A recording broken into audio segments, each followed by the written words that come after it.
Most days on orbit, crew members also spend time looking out the window. Often they take pictures of what they're looking at. There are other cameras on the outside of the station that are doing some of the same thing. It's no secret that the views of Earth from space are pretty spectacular. In fact, there are 4 new cameras on board the station that are giving the most unique views that we've ever seen. Let's go join Lori Meggs at the Payload Operations Integration Center at NASA's Marshall Space Flight Center in Huntsville, Alabama, to learn more about the high-definition Earth viewing experiment. To date, there have been more than 22 million views of the high-definition Earth viewing cameras. Those are 4 cameras that are attached to the outside of the space station that stream live video of Earth back and for use online. And they're looking at how they react in a harsh environment of space. An analysis of that data could lead to what types of cameras are the best to use on future space missions. We spoke with the Associate Program Scientist for Crew Earth Observations, Will Stefanov, and he tells us more. Yeah, the HDEV is currently capturing a lot of web traffic because it's a first for a number of reasons. It's the first continuous HD downlink from the ISS. I mean, we've had other cameras up there before, but they have sort of been spotty coverage. This is the first one that's on all the time. It's actually 4 cameras, 4 commercial off-the-shelf HD cameras in an enclosure that's built to test temperature control. And the cameras, the main purpose of the HDEV project is not to take Earth imagery. That's just a very cool added bonus of it. The real purpose is to test how long these cameras can survive in the space environment before they degrade so much through things like cosmic ray hits that they're not usable anymore. So with the 4 cameras, there's one pointed in the RAM direction, the forward velocity vector of the ISS. There's 2 facing aft and 1 facing nadir, looking right down on the Earth. And the way the system is currently set up right now, the video feeds cycle through all 4 cameras. But there's 2 educational opportunities that are coming up that we're working with student groups in Germany, University of Bonn, through the German Space Agency, DLR, and also the University of Houston Clear Lake has a group of students also that will be looking at the camera both to collect data for specific areas, but also to monitor the primary purpose of the experiment, see how the cameras are degrading over time. And so those programs are just getting spun up. But in the meantime, yeah, the HDEV is returning spectacular HD views of the Earth. Other firsts for it, it's the first payload that was completely robotically removed from the SpaceX spacecraft and installed on the ISS. It's the first one to use 4 cameras simultaneously, 4 commercial off-the-shelf cameras. And it's also useful for showing not only just views of the Earth, but also when the feed cuts out, just because there are times when the ISS can't transmit data to the Earth, that gives the person viewing it kind of a sense of what it's like to actually work with the ISS. There are points in time where neither the sensors nor the crew can actually talk to the Earth. Fortunately, those periods are fairly short, but by viewing the HDEV feed, you kind of see exactly what that periodicity is. Yeah, it's kind of a first to have this much excitement about just looking at the Earth too, by folks around the world with social media and things like that. It's really made this explode, I'm sure. Yeah, well, it's a new view of the Earth. I mean the crew photography, you've had that kind of detail before, but it's still imagery. I mean we also have the time-lapse imagery that's been developed from camera sequences, which also provides a really spectacular view of what it's actually like to look out the window at the ISS.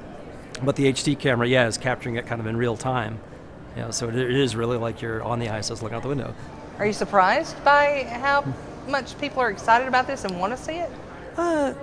Not so much. I'm not that surprised because just from the Crew Earth Observations Facility, we've kind of always known that people are just really excited and interested to see views of the Earth from space. And to know that there's this human connection, this is a view that's not coming from a robotic satellite. It's actually coming from a spaceship that has people on it. I think that resonates with people, that gets a deeper connection than just, say, looking at a Landsat image, or another sensor image. It's very easy to interpret. It's a true color image. It's basically what you'd see flying out of an airplane, just it's a very high airplane. A little bit higher. So what will we see next? I know you've probably got to stay one step ahead with technology and Earth observations. What's next? Well, we have, right now we have 2 sensors which are going up on ISS this year. One is the CATS, Cloud Atmospheric Profiling LiDAR system, so it's a laser system, which is going to be looking at particulates in the atmosphere, and also being used to look at storm circulation patterns. And then there's also the rapid scat sensor, which is a radar sensor. And what that's going to be looking at are sea surface wind patterns. And both of those tie into how Earth's climate is changing over time with rising temperatures, how circulation patterns are changing. And then we'll also have, further down the line, we have other sensors coming online which will look at other elements of the atmosphere. Sensors which will look at the solar input into the system, sensors specifically designed to look at solar irradiance. Those are coming down the line. There's also more hyperspectral instruments coming down the line, so that we'll be able to get more detailed information about land surface processes than we currently have from sensors on the ISS. And that's been useful. HICO has been extremely useful Yes. to the EPA and everyone, right? Yep, the EPA has used it. There's a wide variety of scientists around the world who are using it for research. It's been useful for water contaminant studies. It's useful for mapping shallow water bathymetry. And people are actually starting to use it now to look at the land surface as well.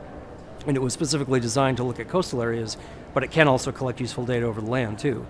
So we have a number, in fact, just this morning, Cases informed us of 3 new proposals that were accepted, which will be using HICO data to look at both water and land processes. I'm just glad to see the ISS sort of coming into its own as a remote sensing platform.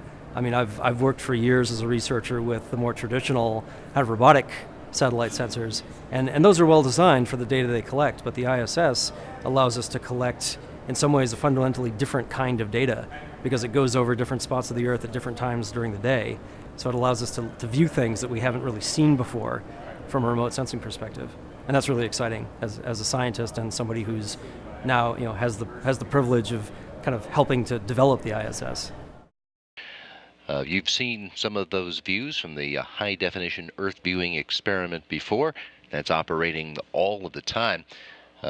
As will Stefanov explain, that's 4 high-definition video cameras looking forward and straight down and aft as the station orbits, providing some really nice views of the Earth as it tests out how well the cameras themselves work. The primary goal of the experiment to make sure that those things are working. You can get a look at the video that's coming from those cameras by checking out the web address here, eol.jsc.nasa.gov/HDEV.